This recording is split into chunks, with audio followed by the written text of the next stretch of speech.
بسم الله الرحمن الرحیم سورۃ النساء دا باس دې په بیان د تفسیر د سورۃ النساء او سورۃ النساء زکوي چې بدی کې د زنانو د احکامات او ذکر د زنانو حکمونه ذکر دي بدی لحاظ سره سورۃ النساء وي من یو ځکه ملمانه شو ایو سړی زما وړي جنې تم دا یو څو سورتونو خلاصي او ربطونه یاد دي ان یو ورغه جنې وا نغراله انو ما ته جدينه تاسو کومه ذات په خپل دی وي نو ته دې سورۃ النساء زکوي چې نساء خود ته یې په دې کې د خود حکمونه دي سبحان الله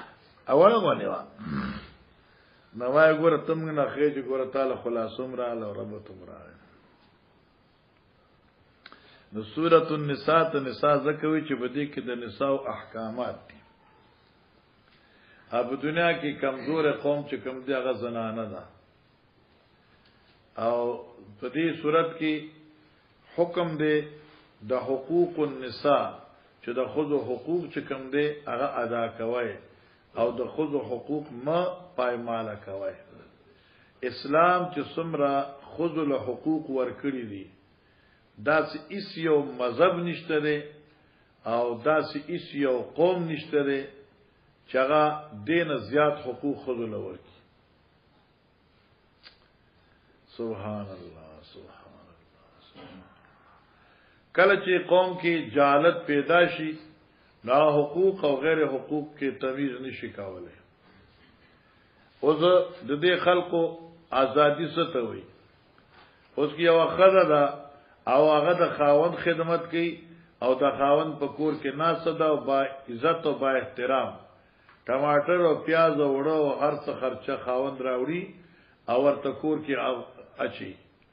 او بیا داغه خان صاحب چې کوم د کور کې ناس دي او داغه نه وړه پخې داغه نه سازيان عقلي پخې او خاون لور کوي خلق وی چې دا ظلم دی چې دا خزه په کمره کې بنده کړی دا او چې دغه جنې د کور اوزي اوټر کې لوخي وینځي ایا لکه ستا ډایو بسونو کې ټکټي ور کوي او کله یو سړي سره ځان منګي کله بل سره او کله یو له نسوار وړي کله بل اخبار وړي دا چې کوم دی خود حقوق نسوان دي عجیب کار دی چې دا خپل پلان لخکار کې خپل خاوند لا ناغه ظلم دی او چې د خلکو له وټلو کې او په دفترو کې ناس دي او ټول سار تر ماقام پورې 8 غنټې ډیوټي کوي دا ازادي ده خو دې قوم باندې دې قوم عقل خراب دي چرته عقلمن ډاکټر څخه پیشکول پکار دي خو دې عقلمن ډاکټر څخه زینه کنه او دا عقلمن ډاکټر خو د معلوم دي کنه د قران او حدیث علما دي نو اوس اول یو څو مفردات قال ابن عباس یستنکف یستكبر اطف تفسیر په بنا باندې او دا د ابو عبیده د مجاز القرآن ترجمه ده یستنکف استنکاف عارتوي سپک غنل پوز چونل او دلته معنی کې یستكبر انکار تکبر کول قوامن رسل روان دي وابتل الیتاما حتی اذا بلغوا النکاح التک احکامات راضی دا مال الله جعل الله لكم قیاما الله دا مال تاسو لپاره سبب د قیام ګرځول دي یعنی تاسو معیشت په دیوانه قائم دي قوامن ای قوامکم من معایشکم اغستاسو بقا سره د اسباب د ژوند لهن سبیلا تقریبا اتم حکم جوړیږي واللذان یاتیان واللاتی یاتین فاطمه من نسائکم نو فامسكوهن فی البیوت حتی یتوفاهن الموت او یجعل الله لهن سبیلا او د لهن سبیلا نو مراد دی یعنی الرجم للسیب والجلد للبکر چاگه سنگسار کول دا واده کړی دي او سل دوری د سری دا غیر واده کړی دي معنا دا شوا قران وی چې کوم زنانه بدکاریو کی او تاسو څخه گواهان قائم شي نو فمسكون فی البیوت کورونو کې بند کړي او دانه چې امساک فی البیوت چې کوم دی دا هم چې دی یو نو او د حدنا او بیا رسو منسوخ شو په نزول د سبیل سره نو علماء لیکي چې فمسكون فی البیوت نه مراد ده چې تر قضا د قاضی او دغه فیصله پوری کور کې ایثار اوساته لکه چې آنی واحد کې فیصله کی اوس زنا وکړه نو زنا چوکړه تاودي دلا نو کمره تاله ور پسو لګاو دلته بند دی کا او تر دې چې تب قاضي لزی تو قاضي خو به درته وي چې ګوان پیش کا او بیا به ته ګوان پیش کړي او د ګوان د رسو به فیصله کیږي بیا ګوره په مسلې د زنا کې ټول سخت مسله ده دا خبره سخت دي د دې وجنه د معاشري اصلاح ته وګوره باقی معاملاتو کې خو دو ګوان گوي ورکی نو خبره حل کیږي لیکن د زنا په معاملې کې د دو ګوانو گوي معتبر نه ده او نه د شلو خود گوي معتبر ده بلکې اوله سختی ده چې گوي وکون کی فقط رجال به خذ ونی سبحان الله او دیو سختی داد چې گوی کوونکی به سلوري کم بني تو سلور گواهان په یو مقام باندې پیش کېدل دا ډیر مشکل او ډیر ګرانه ده دا خو صرف هغه چا باندې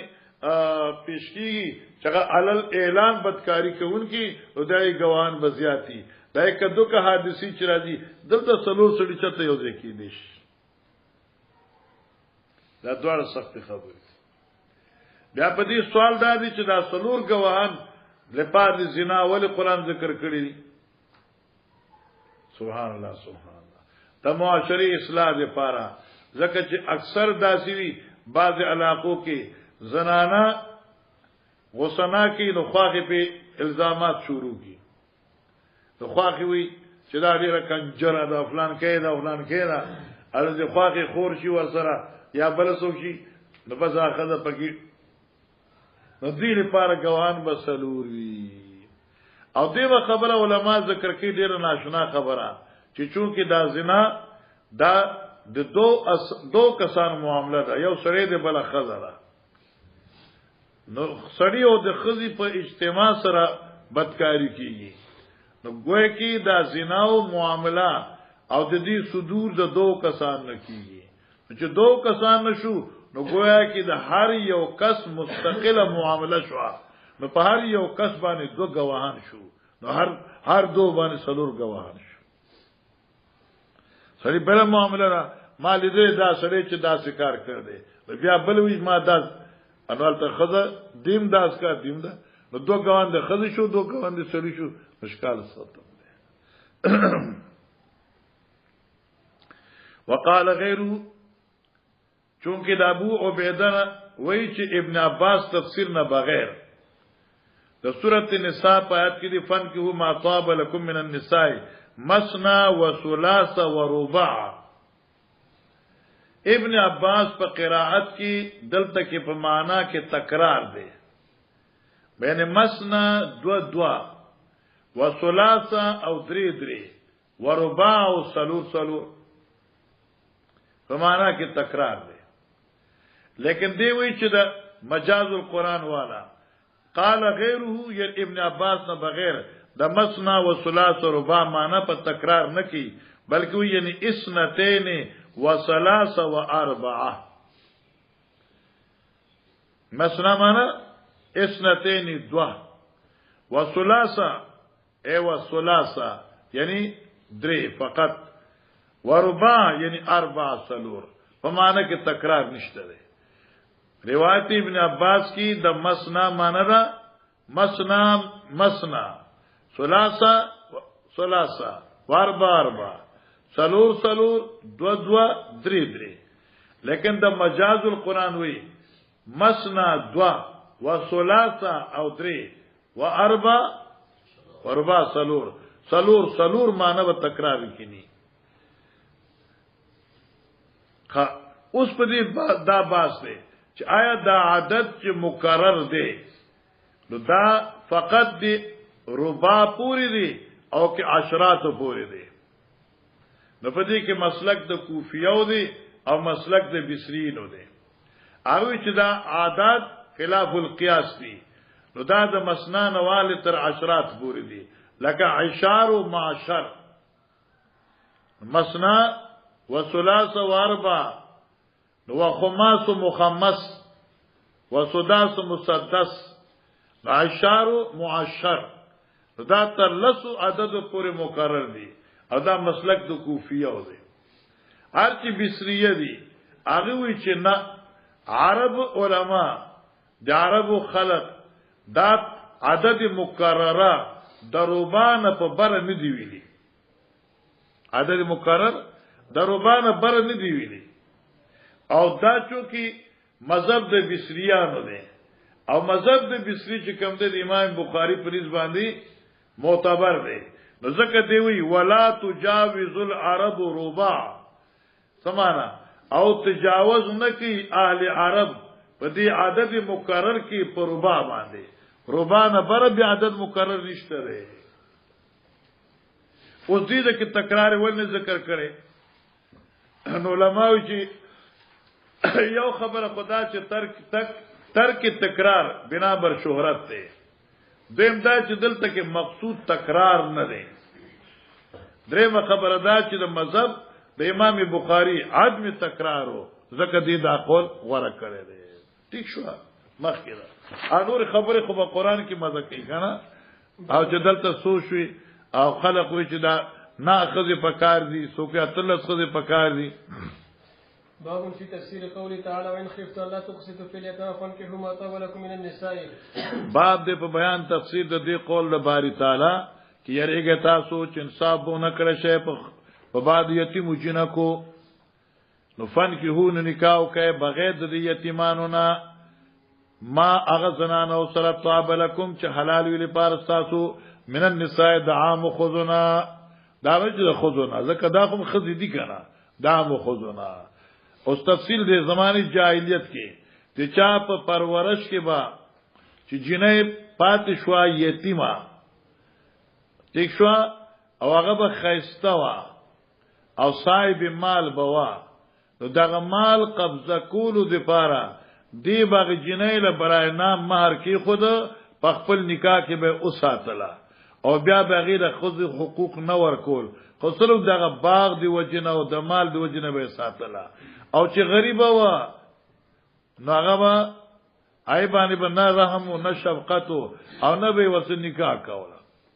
نو قران چې کوم دی د خود حقوق ورکي او انصاف حکم ورکي. ګور اوس مکه حدیث کې تفصیل شاب منډه کا. او به قال حدثنا ابراهيم بن موسى قال اخبرنا هشام عن ابن جريج قال اخبرني هشام بن عروه عن ابي عن عائشه ان رجلا كانت له يتيمه فنكحها. بس ګور دی حدیث ته معلومه شو چې دا یو واقعه داسې تیر شوې ده. حضرت عائشہ فرمایي چې ان رجلا بشک یو سړیو كانت له یتیمه چې وځي په پرورش کې یو یتیم جنای، فنکاح نو دې سړی هغه سره نکاح وکړ، یتیم سره نکاح وکړ، ولی وکان لها عزقون، او دې یتیم دې پارا عزقون یو باغ د کجورو، عزق کجورو باغ ته وایي، عزق چې کوم ده کنه نو د کجورو او د انګورو خوشي تم وایي، د کجورو ګوچا انګورو ګوچا هغه ته عزق وایي، او عزق یا عزق په معنی د باغ د کجورو. وکانا یمسکو علی ایمان کوا، وکانا او دا سره یمسکوها اسارولای دا جنې علیه پوجد باغ، دانو چې خدای کولای خو په نکای راويستا چې د بل نه ایثار کی. ولم یکن لها من نفسی شیء، انور پادی سړی، ولم یکن لها انور پادی خذی من نفسی د زړه دې سړی نه شیء سمینا محبت، د سړی دی جنې سره مینا محبت نو، خو نفسی دغه باغ دی وجنا هغه انسان سره ایثار کړي و چې بل لاړ نشي ورپسې به باغ لاړ شي. فنزلت دات نازل ش په بار دي وین خفتم الله تقسطوا فی الیتامى، چریږي چې انصاف نه کړی شي په بعد یتیمو، راوی وی اوروا احسبه زګمان کوم چې قالا ما تازما شیخ ویلو كانت شریکته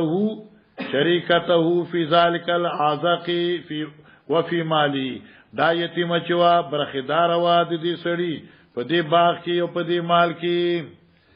یعنی دا برخدار وا دې سره په نیمه حصہ کې وا نو دیوی کې چې بل ورکوم نو دا باغ را نزي هغه جنې دې باغ د پاره ساره کړي وا انور حقوق زوجیت پکې نو جی. وبه قال حدثنا عبد العزيز بن عبد الله قال حدثنا ابراهيم بن سعد عن صالح بن كيسان عن ابن شهاب قال اخبرني عروة بن الزبير انه سال عائشة عن قول الله تعالى وان خفتم ان لا تفسدوا في اليتامى فقال بس ګوره اوس دې کې لږ تفصیل ده او د دې مقصد باندې ځان پوهه کاخه حاصل دا چې کله به جنې خېسته وکنه ان دوی به دغه د مال په بنا باندې هغه به راځه کړه او اغیله به هغه مار نه ورکو چې کوم داسې جنہ کوله د بل سره مار ورکي او ظلم زیاته به ور سره کو او کله چې وداسې جنہ پاتې شو ور سره چاغي سره مال نو ورغي حسن جمال به هم نو بیا بنا کول کې ساتله او نه بداسي دغه د نور حقوق لحاظ به کو نو قران ورته وی چې ته هغه خسته جنہ ځان څخه ساتي او غریبه لرکای نو پکار خدای چې غریبه مساتبیا کنه او که اخسته ساتي نو کم سے کم داسي وساته لکه عام خلچی عام خذل څنګه مہر ور کوي اوس ګوره وکیدا فقالت وی ما تپوسو کدا اشیاء بینا فقالت ما تو یا ابن اختی ای زما خوریا حاصل یتیمتو دا آیت په بار دا یتیمی کې ده تکونو فی حجر ولیها چې دا په پرورش د خپل ولی تشرکه فی مالی او دا وسره برخداری په مال دې کې اوس ګوره ويوجبه او تعجب کیا چې دیت دی ولی لرا مالها و جمالها مال دې جنې او جمال دې جنې خستوم د مالداروم دا فیرید ولیها مرادو کی ولی دې جنې ان يتزوجها چې دې سره نکاح وکي وسنګه وګوره بغیر ان يقسط فی صداقها یا صداقها بغیر دینا چې انصاف وکي دې دای په مار کې لکه مار د جنکو 100 روپۍ دی وی 10 روپۍ سا مارشه فیوتیها دا تفصیل د یقسطو ده فیوتیها چې ورکی دی جنې لرا مثل ما یوتیها غیره په مثل دغه مقدار د مار چې ورکی دی جنې لرا غیر د ولید دینا لکه عام جنکو په قام قبیله کې 100 روپۍ مہر دی نو داسې جنې چې بل ورکی نو 100 روپۍ مہر وي نو دا ولی په واغس ولګید هغه جنې به په خپل نکاح کې وساتله برای نام یو 50 روپۍ ولا مہر کې خود فنهو عن ان ينكحوهن دوی منع کړي شو د دې نه چې نکاح کې دوی سره الا مگر په دې شرط ان يقسطوا لهن چې انصاف کې دوی سره یو ويبلغوا لهن او رسي دي خذتا اعلى سنتهن في الصداق هغه اعلی صاحب عادتونو د دوی کې په مارونو باندې یاد شو کہ داسی جنوی نو تب اور سے نکاح نہ کہ مگر پدی شرط چې انصاف پمار کی وی هغه څنګه چې اعلی مقدار د صداق ورکای چې څنګه عام خلق کوي او دارګي په حقوق د زوجیت کې به انصاف کوي ور سره فامروا دوی تامر وکړه ش عین کې هو نکاح کوي ما طاب له من النساء سواهن هغه خزي چې تاسو حلال دي بغیر یتیمونه داس یتیمی جنا کوي چې انصاف نشي کوله مکه وسر نکاح آی حقوق او حق تلفی ولکه نور یو که پته درته ولګي چې چا پلار وی او د چاروري چې تاسو درنه کول شي کنه قالو روي قالت عائشة حتى عائشة صدیقه وی وان الناس استفتوا رسول الله صلی الله علیه وسلم بعد هذه الايه بیا خلقو تاسو کو د نبی علیہ السلام نه پس دی آیت نه سوانه شو قران وایي کنه وین خفتم الله تقسطوا فی الیتامى که تاسو یریږئ چې دې جنکو سره به انصاف نه کوي نو دې نه بغیر نور سره نکاح کوي. اوس دې آیت نه دا معلومه ده چې یتیمه خزي سرجنه سره د سره نکاح نه جایز. نو خلق ته پوښتنه د پیغمبر علی السلام نه شروع کړه او الله د سورۃ النساء اخری آیتونه راولي یستفتونک د دریم باب رومبه آیت دي شو دا آیت راولېګه چې مقصد عدم جواز د نکاح نه دی بلکې مقصد امر بالمواسات وباداء الحقوق دی. اوس ګورم استفتو رسول الله صلی الله علیه وسلم خلق تپوس د پیغمبر علیہ السلام نو کا بعد حاضراته فانظر الله تعالی الله دا تراولېګه ويستفتونک فی النساء او تپوس کې دوی تانا په بار د جنکو قالت عائشة عاشوي وقول الله في آية أخرى او تپوس کو دوی په بعد هغه قول د الله فی آیت اخرى چې په آیت اخرى کې ده عاشوي وقول الله فی آیت اخرى وترغبون خاط کوا د آیت اخرى دغه وترغبون دی او تفسیریه او دا قول د الله په آیت اخرى کې وترغبون ان تنکحون او تاسو رغبت کوي دغه د نکاح نه. ګوره علما کرام دا آیت لګ ګوره الته مشکل دی دلته مشکل دی. ويستفتونك في النساء وترغبون ان تنكحون دا یو آیت ده او حالانکه دلته راغی وقول الله في آیت اخرى وترغبون تا آیت اخرى مصداق دا ده حالانکه دا خو آیت اخرى نه ده دا خو عین دغه آیت اولاده. په دې باندې محشی باز کړی دی چې امام بخاری رحم الله په دې مقام کې دی حدیث کی لوی حصہ پریخه دا اصل دا حدیث مفصل بالتفصیل په مسلم جلد ثانی 420 صفحه کې موجود دی. چاول آیت وان خفتم دے او بیا وان خفتم نرستو ويستفتونك في النساء دے. ٹھیک شو اوس چونکه دلته کې دا اختصار دی هغه پورا حاشیه برز د مسلم هغه رواج ذکر کړی دی غزا لوګره 420 صفحه جلدی ثانی کې ویلې نه نو هلته کې دا آیت مفصل ذکر دی. اوس موږ دې ځکه به لګو چې دا آیت اخرى دا اخرى دا ترغبونه په دا ترغبونه دا آیت اخرى په کوم نسبت سره دی دا یستفتونک په نسبت سره نه بلکې دا ترغبون آیت اخرى وان خفتم په نسبت سره وان خفتم کوم ځای کې دی سورۃ النساء په ابتدا کې دی دیم حکم دی کنه وان خفتم الله تقسطوا فی الیتامى فانکحوا ما طاب لكم من النساء مثنى نو دې ته به آیت اولا وایو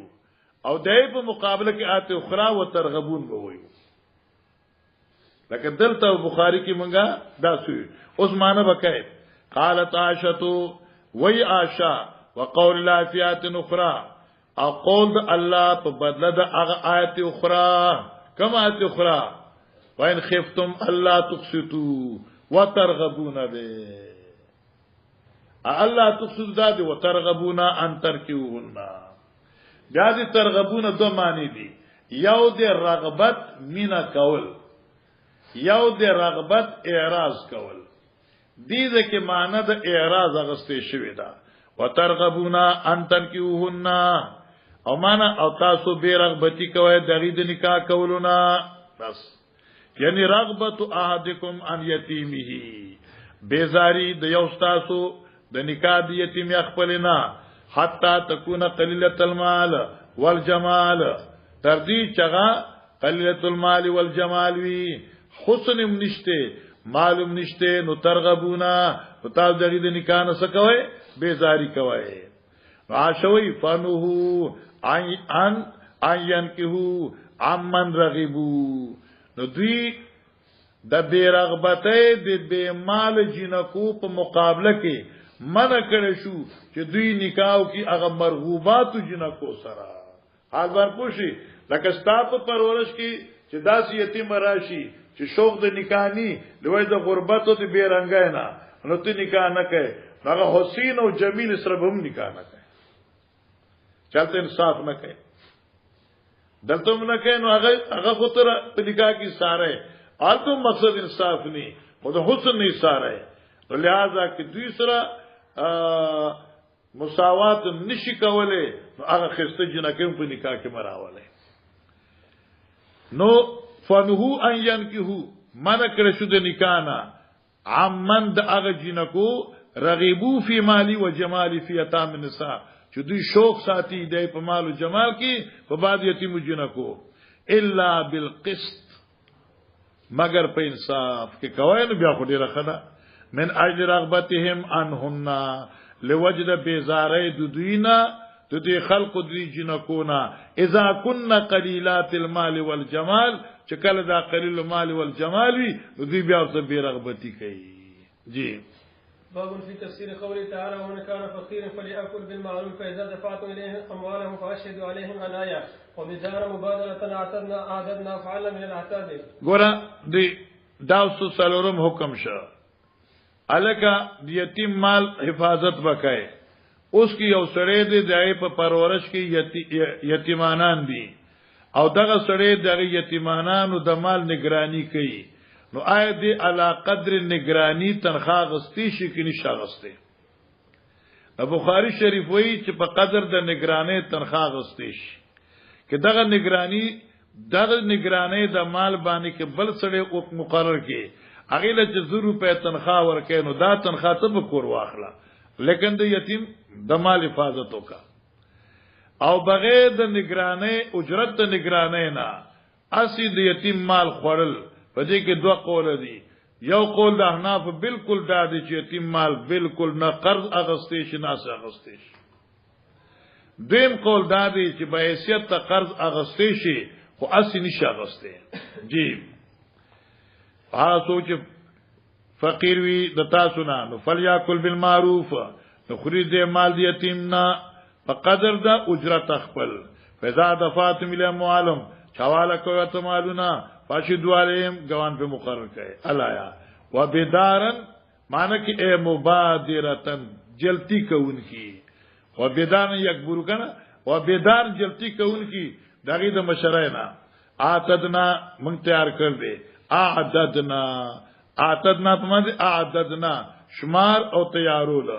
افعلنا من العتاد یعنی اعددنا وزن د افعلنا سره دی او دا اعتدنا د عتاد نه دی او عتاد تیاری ته وی جی وبه قال حدثني اسحاق قال اخبرنا عبد الله بن نمير قال حدثنا هشام عن ابيه عن عائشه في قوله تعالى ومن كان غنيا فليستعفف ومن كان هغه سوچ مالدار وي نو فليستعفف د غریب د مال د خوراک نه بالکل د ځان بچو ساتي هغه سوچ غریبي فلياكل بالمعروف یعنی په حیثیت د قرض خوري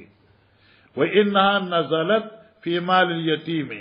دات نازل ده په بار د مال د یتیم کله اذا كان فقيرا چې دې محتاج دی نو انه یاکل منه مکان قیامی علی بمعروف معنی شو انه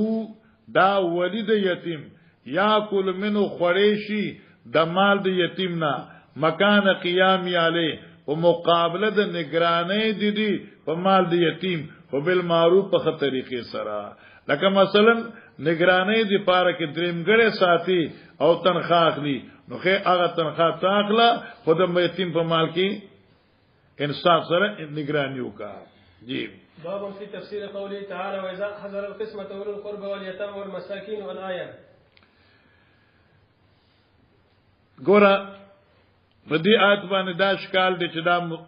منسوخ دي او کې دا محکم دي زمونږ د اساتذو تحقیق دا چې دا آیت محکم دي او بخاری شریف هم وایي چې یا محکمتون ولیست بمنسوختن دي خو دې آیت په تفسیر کې تقریبا اکثر خلک خطا کیږي او په تفاسیرو کې شبیر احمد عثماني صاحب خط قول لیکل لري اعظم د استاد دی کتاب نصر الباری دې ځکه خوایده لري بیا تاسو ځان لوګ ګوره دیم دې ځکه خوایده لري اصل مسأله دا ده لکه یو سړی دی هغه مرشي او دغه ترکه پاتې شو او رسو دغه وارثان دي اوس یو حکم دادی چې په دې ترکی د تقسیم نه مخ کې په دغه سړی په خاندان کې فقرا مساکین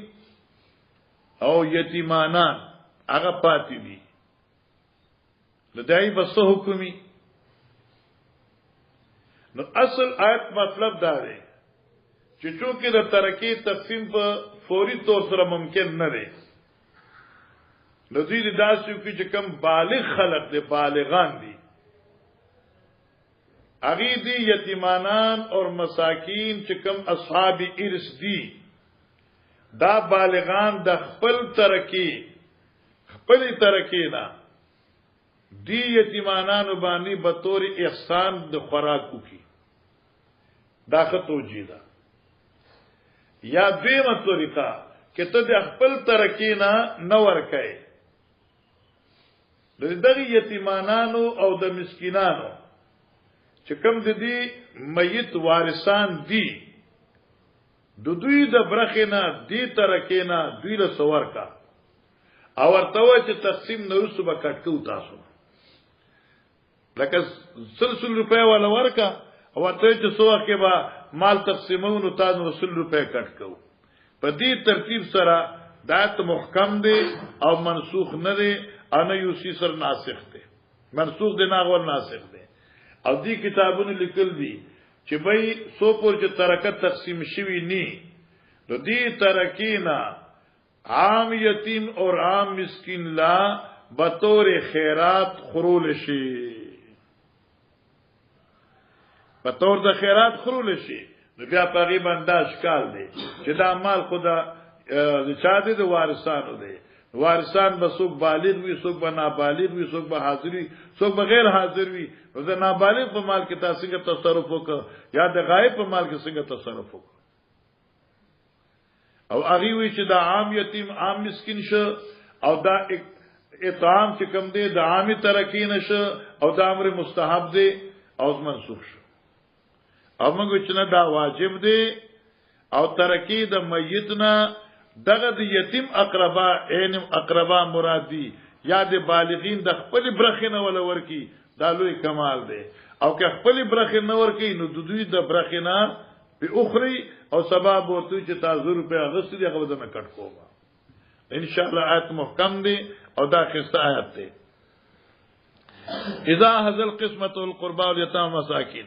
جی وبه قال حدثنا احمد بن حميد قال اخبرنا عبيد الله الاشجعي عن سفيان عن الشيباني عن كرمة عن ابن عباس واذا حضر القسمه اولي القربى واليتامى والمساكين قال هي محكمه وليس بمنسوخه اي شابه ګور کله چې حاضر شي ویشت اولو القربى رشتہ داران او یتیمانان او مساکین دا یتیم اور مساکین چې کوم دي دا عین اولو القربى دي او دې دا تخصیص بعد التعمیم دي لوجد نگرانی د حقوق د دوینا زکه د یتیم حق تلفیظ یې راکېدا په دې نسبت دا محکم دی او منسوخ نه دی جی باب فی تفسیر قوله تعالی یوصیکم الله فی اولادکم اوس وصیت حکم الله تاسو ته امر کوي په بار د اولاد تاسو چې کله تاسو مړشه او تاسو ترکه پاتې شي نو دای به سو حکمي جی وبه قال حدثنا ابراهيم بن موسى قال حدثنا هشام عن ابن جريج اخبره قال اخبرني ابن منكدر عن جابر قال عادني النبي صلى الله عليه وسلم وابو بكر في بني سلمة ماشيين بس ګورا جابر سے بیمار ہو توجہ کا نبی علیہ السلام اور ابو بکر صدیق سے د مسجد نبی نه روان شو آغا محله بنو سلمہ تا او پیادل روان شو او ال تک د دې عیادت وک او دې په دغه وخت بالکل بے خود او چې بے خود او د پیغمبر سره دسوک او دغه وب په دې باندې واړولې الله ولا خود ورکا اشاره کوي خان او دوی چونګي بیا تپوسم دي عادنی النبي صلی الله علیه وسلم ابو بکر مان کوا تپوسو کو زمان نبی علیہ السلام ابو بکر فی بنی سلمہ مان بکې په هغه محلی د بنو سلمہ هغه محلی د قبیلی د بنو سلمہ ماشیین په دې حال کې چې دوار راتونکو پیادل فوجدنی النبي صلی الله علیه وسلم لا عاقلو زه نبی علیہ السلام ولیدلم په داسې حال کې چې زما عقل نو یعنی به خود او ما فدا بماین اوبرا غوستی فتوزا من عین دسوک ثم رشالیا بیا په ما بندا او بواړولې هغه وب چې په کم نه عادت کړو علماء یا خو هغه پاتې او به واړولې او یا عین هغه وب چې کم استعمال شوی هغه په یو لوخي جمع کړی وي هغه ما مستعمله واړولې فقلت ما ورتوي خا نو فافقتو زما افاقه وشوا هغه بیوشي اغما چې کماغه ختم شوا فقلت ما تامرني انا اصنع في مالي سو حکم راکې ماتا جی چې زو حکم په خپل مال کې یا رسول الله صلی الله علیه وسلم فنزلت آیت راغې یوسیکم الله فی اولادکم الله حکم کوي تاسو ته په بعد اولاد تاسو وسط آیت نازل شو دی باب فی تفسیر قولی تعالی ولکم نصف ما ترک ازواجکم اوس ګورا دا یوسیکم دوی مې سشوا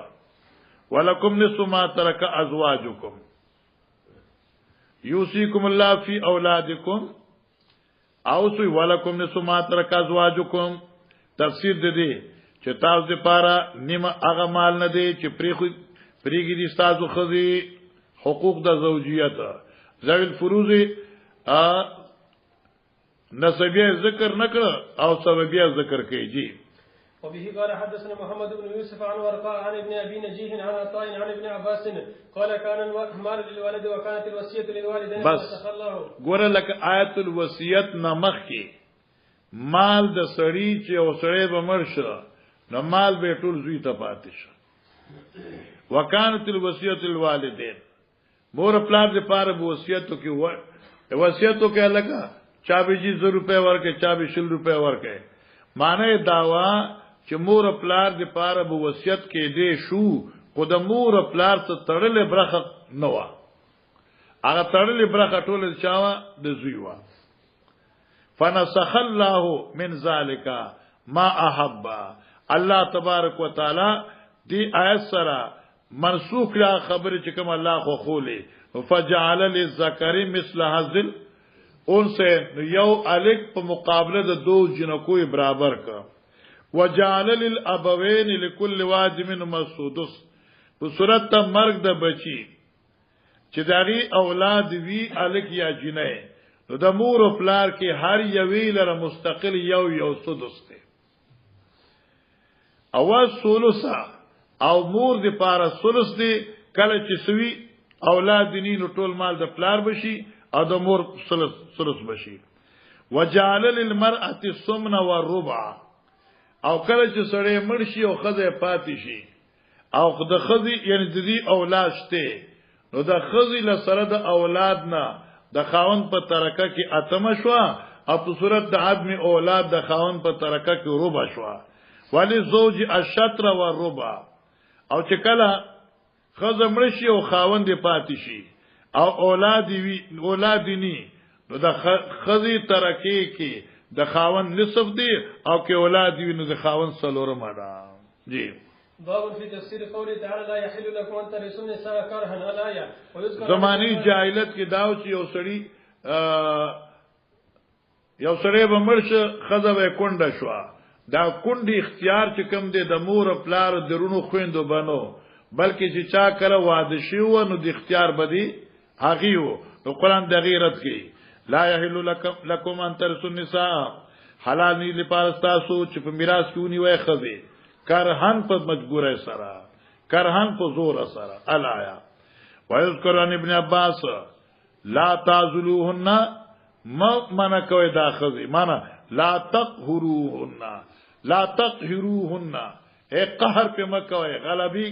ځان په مغالب کوي خوبن یعنی اسمن گناہ تعولو اے تمیلو چې تاسو یو طرف ته مایل شئ په طرف د ګناه نهلتن فنهلت المار واتو نساء صدقاتنا نهلا فمانه المار سرا جی وبه قال حدثنا محمد بن مقاتل قال اخبرنا اسباط بن محمد قال حدثنا الشيباني عن كرمه عن ابن عباس قال الشيباني وذكره ابو الحسن السوائي ولا اظن وذكره الى عن ابن عباس معنی دا شو چې دا روایت ابو الحسن سوائي ذکر کړ دے خدا شیبانی وی چې ګمان نکوم په دې ابو الحسن باندې الا عن ابن عباس چې دې دا نقل کړی د ابن عباس نه وی یعنی د ځان نه دی ویلي جی یا ایها الذین آمنوا لا یحل لكم ان ترثوا النساء اے ایمان والو حلال نه دي لپاره تاسو چې په میراث کې پاتې کې ځان ته خذي کرهن په زور ولا تعذلوهن امو مجبور کوي دا خذي لتذهبوا ببعض ما تتموهن چوڑلو کې دا خذي په بعض هغه مالونو چې تاسو دوی لور کړی دي اوس طریقې ته وګوره او دا زم په دې غرونو کې مشته قال دی وی کانو ودا خلق د زماني جاهلیت اذا مات رجل چې سړی به مرشه نو کان اولیاءه وبا وارثان د دې سړی مړ سړی احق بامراتی ډیر حقدار په تصرف د خځې د سړی د مور خپل تصرف بنو د خاوند د کو د خلقو تصرف بو ان شاء بعضهم تزوجا که خو خوا نو بعض د دینا نکاح بو کوي وان شاء او که خو خوا زوجوها نو بل تبه ورکړه لکه دا جنې د دوی په اختیار کې وا چې په خاندان کې وسوک سړیو نو غیله به ورکړه او کینینو زوجوها بل چاته به ورکړه وان شاء لم يزوجوها او که خو خوانو دغه سکونډه به پاتې کولا انا به خپل کولا او نه به بل ورکولا فهم احق بها من آلها نو دوی چې زیات حقدارو په حق د دې خزي د آل د دې خزینا فنزلت حاصلات فی ذلک معنا پوښي د خاون د خزي چې کوم آلو د په مقابله کې د خاون آل زیات حقدارو او زم دغه سړي چې دا خزه کونډه شي وې دا زمګه حق دی بس څوک نشي کوله جی باب في تفسير قوله تعالى ولكل جعلنا موالي مما ترك الوالدان والاقربون الايه موالي اولیاء ورثه ګوره رست دې ذکر کړي او دایتونه مشکل دي خروج دې ذکر کړي ګوره زمانی جاهلیت کې یا داسو ابتدا د اسلام کې دوه خبرې وي یو دا چې پیغمبر اسلام د مهاجر او د انصاری په مابین کې مواخات کړو دوستی کړي وا او هر یو مهاجر د انصاری او انصاری د مهاجر وارث کې دبا لکل جعلنا موالی سرا هغه منسوخ شو بس اول الذين عقدت ايمانكم چې ورپسې را روان دي دا منسوخ نه دي عقدت ايمانكم نه مراد هغه حصہ د میراث نه ده نفس همدردی د یو بل سره هغه اوس پوری په خپل حال باندې دي لہذا دعاتنا محکم دي منسوخ نه دي ولکل جعلنا موالیا لپاد هر یو من ګرځولي وارثان مما پاغه مال کې ترکل والدان والاقربون چې پریخي مور خپل رشتہدارانو بس اوس چونکه د موالیه ترجمه کې تا مجاز القرآن په دې کې کمال کړی دی چې څومره موالی الفاظ دي هغه ټول جمع کړی دي اوس موالیه اولیاء ورثه بس دا دی آیت کې چې موالی لفظ د ترجمه وکړه اولیاء مانسه موالی سمانه شو اولیاء ورثه هغه اولیاء وارثان مراد دي بس اوس عقدت هو مولى اليمين بس والذين عقدت ايمانكم دا موالی دي حکم موالی مولى اليمين هغه چې چا سره معاهده شوی دا په اعتبار د سوګند او د قسم سره دوشو وهو الحليف دا مول الیمین ستا حلیف دی چې ستا سره معاهده شوی دا بس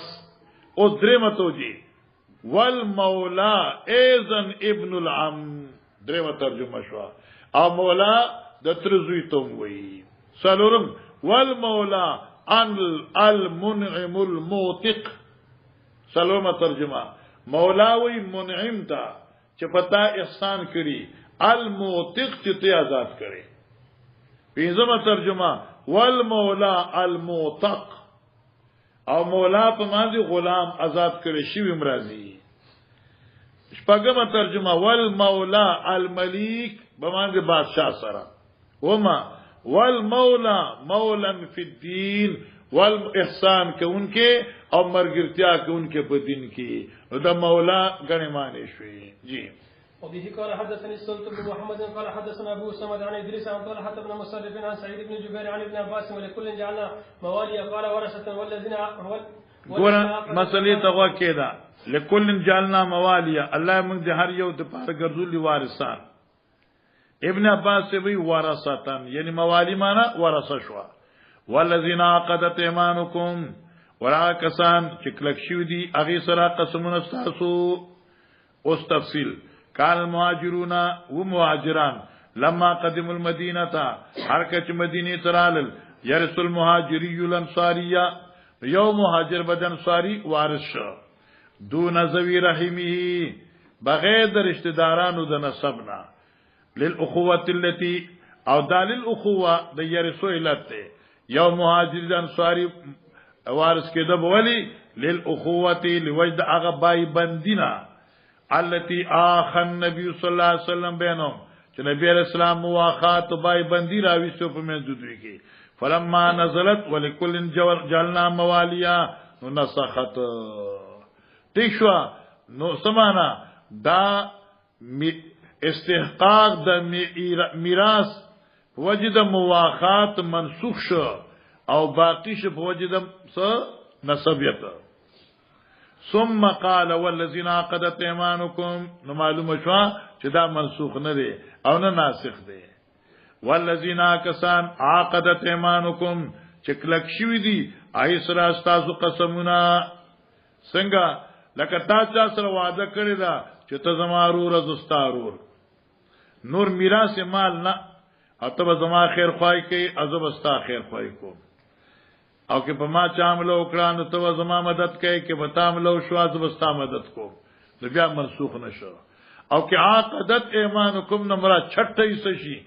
نو بیا منسوخ دی اگر زمانی جاہلیت کی مواخاتو کہ زمبر شم زما په مال کې شپږم استا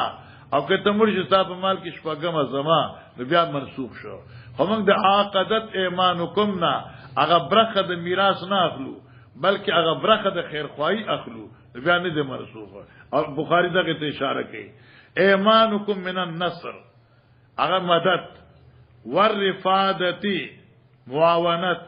والنصیحتی او خیر خوای وقد ذهب الميراث او سش ويوصلو او منسوخ شو میراث چاغي د پاره وصیت کې دی شو هغه شپږم حصہ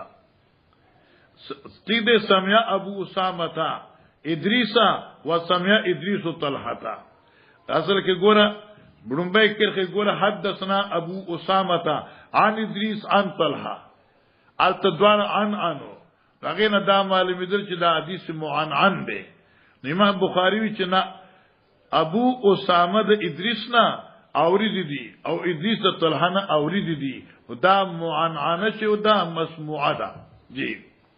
باب فی تفسیر قوله تعالی ان الله لا یظلم مثقال ذره هي الله زیاته نه کې بچا باندې په مثقال د ذره یعنی زنتا ذره ذره معنی ذره شو او ذره چې کوم دی نو یا خسور میږي ته وای او یا بصر کی ته چې نور راوخی دي اکور کې دنه سے پړق پړق چکیږي جی وبه قال حدثني محمد بن عبد العزيز قال حدثنا ابو عمر حفص بن ميسرة عن زيد بن اسلم عن عطاء بن يسار عن ابي سعيد الخدري ان اناسا في زمن النبي صلى الله عليه وسلم قال يا رسول الله صلى الله عليه وسلم ګور دا حدیث کوم دی نو دا حدیث چلول شوی لپاره د دې چې لا یذل مثقال ذره الله په اچا باندې اس قسم زیاتې نه کوي چا پزره کې چې ذره بر ایمانی الله بول جنت ور کوي اگر چې د معصیات او د سزا نه رسوي بس او څوک دې کې کوم حدیث وګ ذکر کیږي دا په مسلم کې هم دی او دې کې اثبات رؤیت باری تعالی باندې لوی دلیل دی و ان ناسم فی زمن نبی صلی الله علیه وسلم یو ډله وا په زمانه د پیغمبر علیه السلام قالوا یا رسول الله اے الله نبی حال نرى ربنا يوم القيامه ايم بالله پر د قیامت ګورو فقال النبي صلى الله عليه وسلم نام او حال تظاهرون في رؤيه الشمس ایتاسو نقصان مې ضرر مې تیل محسوس کوي په رؤيه الشمس کې بے زیرته په دغر می زو ان له صفیا صحاب چې تک سپین رڼاوي پسمان کې ورزنی لکه نیمه رزوی اسمان د انور په نیم اسمان ولاړی او اسمان کې ورزنی تک سپین اسمان وی انو تاسو دې انور ته ګورن حالت زارونه ان آیا نقصان مې تاسو معنی دا شو چې آیا تاسو ته سو رکاوټ پیدا کیږي ازدحام رس جوړیږي قالوا یا رسول الله تشوا قالوا لا قالوا فرمال فال تزارون فی رؤیت القمر آیا ضرر رسیتا استا ولیدو د سپوږمۍ ليله البدر زوین ليس فيها صحاب پاشپې د بدر چې تک سپین رڼاوي پسمان کې ورزنی او سوال سم سپوږمۍ چې تاسو ګوره نو په لیدو کې څه نقصان وی څه تکلیف دی وی سماخله څه شی راځي ازدحام وی قالوا لا قال نبی صلی الله علیه وسلم ما تظاهرون فی رؤیت الله یوم القیامه نو ضرر بنرسی تاسو ته په لیدو د باری تعالی پر د قیامت الا کما تظاهرون فی رؤیت احدما پوښګنا سوا داغنا لکه چې تاسو ته ضرر رسی پر رؤیت یو د دې دواړو معنی دې دواړو پر رؤیت کې خو ضرر نشته د الله پر رؤیت کې متعلق ازدحام بني او دې ځکه علامه نورشاه کشمیری سے یو جمله لیکلې ده چې دا رؤیت د باری تعالی چې دی دا دغه د شان مطابق دی او شان مطابق سره هغه رؤیت تجلیات دی چې دا رؤیت بل سوي د تجلیات وی او په دې عاشق هم د قصدانه ذکر کړ دي ځکه د هر چا رؤیت دغه شان مطابق دی لکه ته چې یو سړی ګوري خو جامو سره ګوري کنه راي تو زیدن معنا جامو سره لیدل نه بربند څوک نشي کته خیر لکه بربند ته څوک نه وی راي تو نو دا رنګ د الله رؤیت مراد ته تجلیات باری تعالی دی وی حاجی اذا كان يوم القيامه اوس ګره کله چې شیرز د قیامت اذن مؤذنون اعلان بو کی د الله طرف یو اعلان کوونکې یتبعو کل امتن ورپسید شي هر یو امت ما دغه معبود باطل کان تعبدو چې د عبادت کو اعلان بو شي چې چا د دنیا کې رسوس عبادت کړي ورپسې شي فلا يبقى من كان يعبد غير الله من پاتې بنشي هر هغه څوک چې عبادت کو د مخلوق من الاصنام د بوتانونه والانصاب د درگاہونو الا يتساقطون في النار مگر ټول به جهنم اور کې او غرضول شي حتا اذا لم يبقى تر دې چې پاتې بنشي الا من كان يعبد الله مگر هغه څوک چې د الله بندگی کوونکو برن او فاجرن نیکان او بدکارا وغبرات الكتاب وغبرات الكتاب او بقایا د الکتابنا یعنی الکتاب ټول نه د الکتابونو څه افراد پاتې شي فتود اليهود بیا بل شي يهوديان ويقال لهم دوتبول شي من كنتم تعبدون سوکو چې تاسو د عبادت کوو من سوکو هغه معبود کنتم تعبدون چې تاسو د عبادت کوو نو دوی به نعبدو عزيرن ابن الله موږ د عزير ابن الله عبادت کوو ويقال لهم دوتبول شي کذبتم دروغ وای متخذ الله من صاحبه ولا ولد الله نزال صاحبني ولا ولد فماذا تبغون یعنی چلا اولاد نشته تاسو دروغ وای نور وای سغواړي ماذا تبغون سغواړي قالوا بدوی اتشنا ربنا الا مګه تیږي شو فسقنا وبراکم الله فيشارو تښوا بیا بدوی ته اشاره وشي فيشارو اشاره وشي الا تردونا دا تفصیل د اشاره ده یشارو اشتاسی وشي اشاره وشي الا تردونا اغه ته نظر رسوي زکه حالت ورته الله سراب جهنم په شکل د سراب ورته ښکار کی الا تردونا اي نو وارديږي اغه ته ینزان رسوي فيحشرون الى النار دوی به جمع کړي شي اورتا کأن سراب گویا کې چې دا دوی لپاره په شاندا شګو ګل دی سراب لگا اوبو شګو ګل یحتم بعضوا بعضن چې ماتي با دا اور بازي صد دي باز لرا یعنی دا اور به یو بل باندې چکونه لګي فیتساقطون فی النار دوی به اور کې غردول شي ثم تدن نصارا بیا به نصارا راو بل شي فیقال من کنتم تعبدون د چا عبادت کو په دنیا کې وای به دوی نعبد المسیح ابن الله موږ د عیسی علی السلام فیقال کذبتم دروغ وای متخذ الله من صاحبه ولا ولد فیقال ما تبغون الله به سغواره فكذلك مثل الاول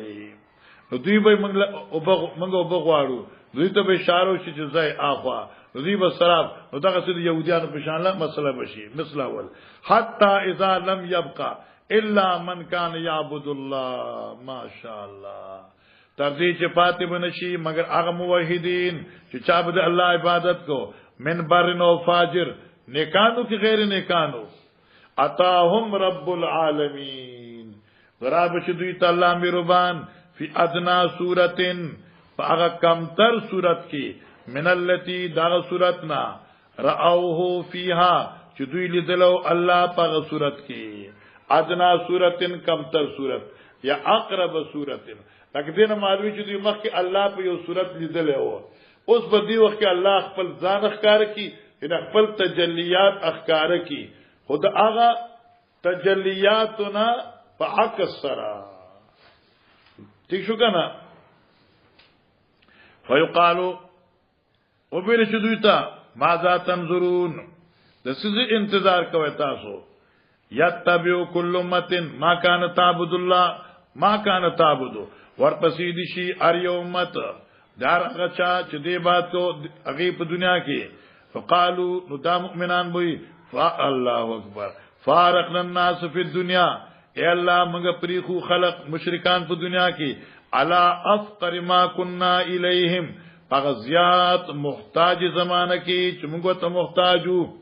کله چمنگ دیائی مرگرتیات دیر محتاجو ناوی وقت منگ دا خلق منگا پریخو ولم نصائبم امنگ دا مشرکان مرگرتیانو اکڑے ایتر منگ بیکاٹ کرو ونحنو ننتظرو ربنا اللذی کننا نابد امنگا انتظار کو دا خپل اغا رب چمنگ بداغی عبادت کرو پا دنیا کے نو فیقولو اللہ بی انا ربکم زستاسو ربیم فیقولونا نو دی بوئی لا نشرکو باللہ شیئن مرتین او سلاسن غوی لغنم زمخ کدا باب في تفسير قوله تعالى فكيف اذا جئنا من كل امه بشهيد وجئنا بك على هؤلاء شهيدا الايه ګوره د دې آیت سبي حال چې کله موږ راتلو کو دار امت نه په گوا سره او تاب راول موږ په دې امت باندې گوا بس پیغمبر اسلام په دې امت گواہی کوي نو کله چې د آیت وی نبی علیہ السلام درست روان دي سورته مائده کې فاقول كما قال اخو صالح المختال والختال واحد ورا مختال فخورا قران کې راځي کنه نو مختال په معنی متکبر دی امام بخاری چې مختال او ختال واحد معنی یودا او حالانکه محشی چې مختال متکبر ته وي ختال خدی او دوکباز ته وي نتمسا چې میټاو کومګه معنی د نسویها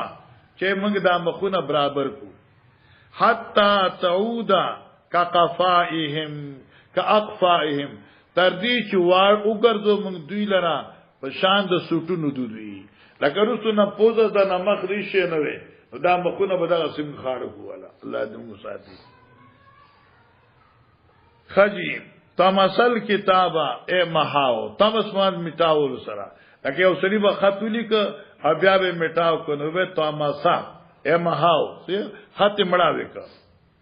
سعيرا اور بل کړه شوی وقودا بل کړه شوی جی وبه قال حدثنا صدقة قال حدثنا يحيى عن سفيان عن سليمان عن ابراهيم عن عبيدة عن عبد الله قال يحيى بعض الحديث عن عمرو بن مرة قال لي النبي صلى الله عليه وسلم يحيى ابن سعيد بعض حدیث ذکر کړي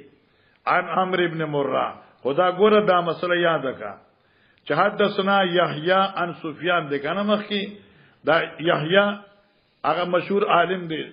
يحيى ابن سعيد القطان دې ذکر کوي د سفيان نه هغه د سليمان نه هغه د ابراهيم نه هغه د عبيده نه د عبد الله ابن مسعود نه حدیث خلاص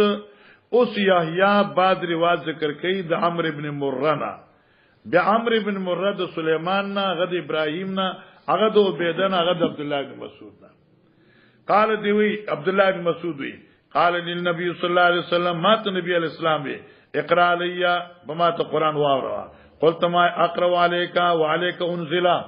زپتا څنګه ولولم حال دا چې قران پتا نازل کړی شوی دی قال حضرت فإني أحب أن أسمع من غيري زخه خوما چې واورم قران د بل چانا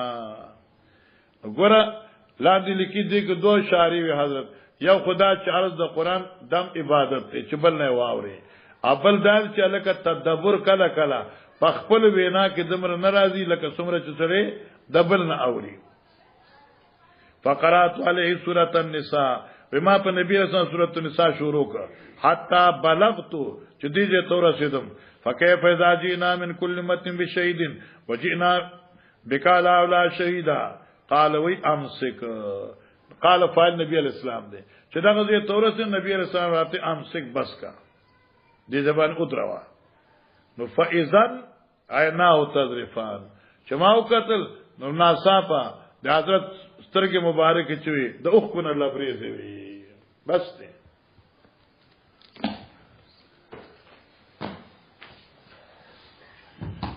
ټیم کو ډیر دی